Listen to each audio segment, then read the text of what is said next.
Au fourneau depuis 5 heures du matin, Laurent Soutens vérifie une dernière fois sa palette de couleurs. Cette bruxelloise s'apprête à réaliser un repas peu banal. Au départ, il y a le client.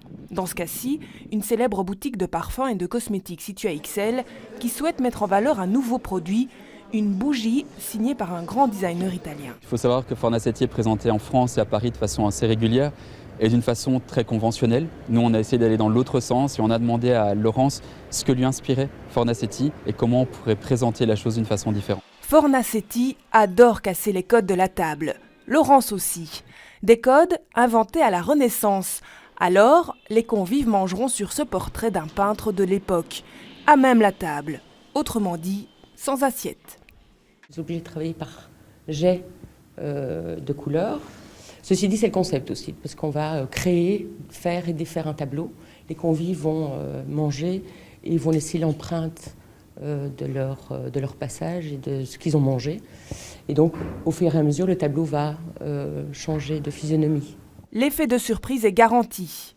Au début, personne n'ose toucher. N'hésitez pas à vous servir, il y a de quoi refaire une repasse. Et puis, la magie opère. Quand on nous change nos normes, on n'a plus d'assiette, on est tout perdu. Au final, c'est très sympa. On devrait faire ça plus souvent.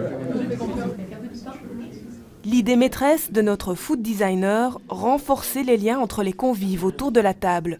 Objectif atteint, une assiette vide, que dis-je, une table vide, en est la preuve.